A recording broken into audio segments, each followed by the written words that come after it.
Iepekasleok goratu debatze bigarren gaudela lehenengo unitatean, zoriona neurri-neurrian dagoena. Aurreko bideoan oinarrizko gertakariak eta gertakarien probabilitateak ikasi genituen, bidetz honetan, zuhaitz diagramak azaltzea tokatzen zaigu. Gure helburua izango da, ausazko esperimentu konplexuekin erlazionatutako zuhaitz diagramak egiten ikastea. Eta gero, zuhaitz diagrama hauetan oinarrituta, gertakarien probabilitateak kalkulatuko dugu. Guazen. Orain arte, gertakari bat eukitzen genuen, aurkia, edo beste bat, ifrentzo. Eta hortik abiatuta probabilitate bat kalkulatzen genuen.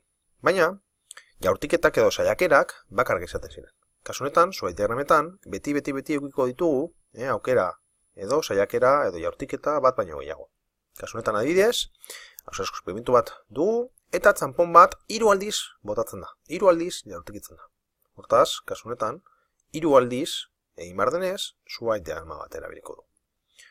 Kasu honetan, esperimentua, txanpona 3 aldiz botako da, eta gero zutabe bakoitzean, jaurtiketa edo saiakera bakoitza jarriko da.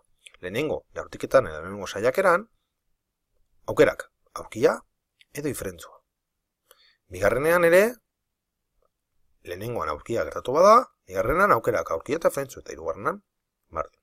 Eta hortik, lortuko ditugu oinarrizko gertakari batzuk. Oinarrizko gertakariak izango dire, aukerak, aurkia, hemen aurkia, ifrentzua, hemen aurkia, ifrentzua, aurkia, ifrentzua, eta bar. Gero, oinarrizko gertakariak kalkulatuta, ekiprobableak badire, zuzenean kalkulatu daiteke probabilitatea. Adibidez, zein da bi aurki edo ifrentzu bat irtetzaren probabilitatea? Bi aurki edo ifrentzu bat. Bi aurki edo ifrentzu bat. Hemetik, zintzutira bi aurki edo eta ifrentzu bat betetzen dutenak? AAI, AIA eta IAA. Hau da, hau, eta hau.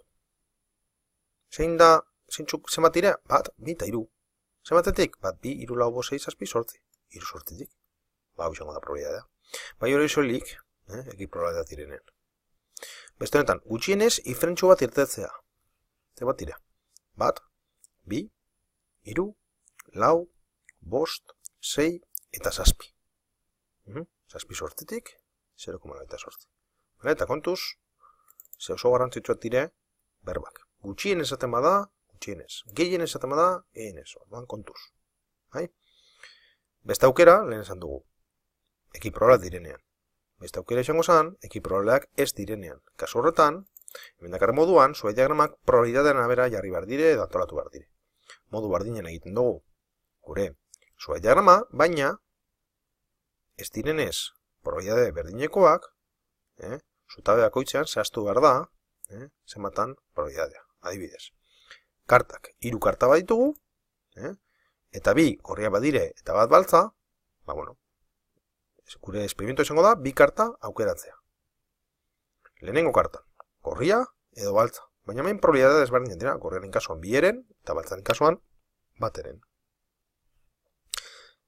Gero, bigarren karta aukeratzean, ez dugunez bueltatzen, hemen 2 egiko dugu, ez 3, eta hemen derrigorrez baltzatik gorrira pasabarko gara. Baltza bakarra dalako. Probabilitateak. 2 karta gorriak izateren probabilitatea. 2 karta gorri. Hau, da aukera bakarra. Hortaz, bat biren, bider, bieren. Biderkatu egiten ditugu probabilitateak. Karta bat gorria eta bestea beltza izatea. Karta bat gorria eta bestea beltza. Karta bat gorria eta bestea beltza. Edo karta bat baltza eta bestea gorria. Orduan, 2 aukera izango ditugu. Kasu honetan, gehitu egin marko dire 2 aukerak. Honen probabilitatea kalkulatzeko, bieren, bider, bat biren. Eta bestearena, bateren, bider, bat.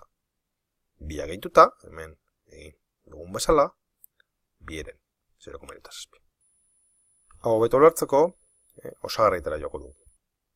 12. jarduera landuko dugu, hemen, gero ikusiko dugun bezala, ekiprobableak dire guztiak, orduan, zuzenean, zuhaitz diagramarekin lortuko dugu maitza, eta gero 13. ez diren ez ekiprobableak, hemen ikusten den bezala, probabilitateak gehitu behar dire, eta gero, kalkulokein behar dire, gehitutako probabilitate horien arabera. Goazen 12. Amabigarrenean, antza ikastola lau kaja heltzen dira, lau kaja horiek ziklo desberdintakoak dira, eta begibistaz ez dire desberdintzen. Hortaz, atzetzeko ardudunak bi hartzen ditu ausaz, zoriz, eta kalkulatu behar dugu, zenbat izango dan, bi kasa horietatik bere etapakoak biak izateko probabilitatea.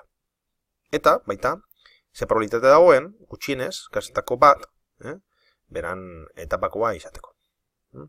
Hortaz, zuaita diagramin behar da, zuaita diagrama horretan, bi kasa aukeratuko dira, hori da gure esperimentua, lehenengo aukeran, irekitzean izango da atzatze bat, atzatze bi, eleatze edo debeatzekoa. Eta bigarren aukeran, modu bardinen. Hemen hiru aukera egongo dira, hemen beste hiru aukera, hemen beste hiru aukera, eta hemen beste hiru aukera. Gogoratu hemen hiru aukera jartzen ditugula, jada, kasa bat atzatze batekoa izan dalako. Eta hemen, bardin. Hortaz, kalkulatzen ditugu guztiak, oinarrizko gertakaria eratzen ditugu, eta galdera izan da, zenbata bi kasa horiek bere etapakoak izateko probabilitatea. Hori gertatzen da hemen, eta hemen. Guztira zenbata du, zenbata oinarrizko gertakari? 12. Bi, 12tik izango da, bi kasa horiek atzatzeko etapakoak izateko probabilitatea. Eta bigarren galdera, ze probabilitate dago utzinez kasetako bat atzatzekoa izatekoan. Kasu horretan, modu bardinean kalkulatzen ditugu, eta kasu horretan, 12 aukeretatik, 10 aukeratan izango da gutxienez kasetako bat bere etapakoa. Hortaz, 10 12-ren, 5 diren. Libratzen diren bakarrak, izango dire, hemen dugun hau, eleatze debeatze, eta hemen dugun hau, debeatze eleatze. Beste guztietan, atzatzeko bat agertzen da. Hortaz, 10 12-ren. Beste aukera honetan, ez dira eki probableak, hortaz, jarri behar dire, probabilitateak hemen. Hemen, simplifikatu egin ditugu probabilitateak, izan ere esaten da berdea 40-80 dala, naranja 10-80, eta gorria 30-80. Guk hau dana, simplifikatu egin dugu, zateki simpletara. Hortaz gero, kalkuluak errazagoak dira. Zenbata hiru semaforoak berdean pasatzeko probabilitatea. Hau. Zein behar da, biderkatu egin behar da. Bat biren, bider bat biren, bider bat biren. Zein da probabilitatea? Bat 8. Zenbata gutxienez, bi semaforo berdean pasatzeko probabilitatea. Hau, komplikatu egiten da. Gutxienez, bi semaforo berde. Honek betetzen dau. Lehen kalkulatu duguna, bat 8. Bi semaforo berde direnez, berde, laranja, honek betetzen dau. Izan beharko zan bat biren, bider bat 8. Honek betetzen dau, bat biren, bider hiru 8. Honek ere betetzen dau, bat biren, bider bat 8, honek ez du betetzen, honek bai betetzen du, bat biren, bider hiru 8, bider bat biren, honek ez du betetzen, honek bai, bat 8, bider bat biren, izango zan, honek ez du betetzen, honek bai, hortaz izan beharko zan, hiru 8, bider bat biren, eta beste guztiak, ez dute betetzen. Hortaz, azkenean, hemen izan ditugu, lehen kalkulatu gauak, eta gutxienez bi berde kalkulatzeko, gehitu behar dire guztiak. Zein da probabilitatea? Bat biren.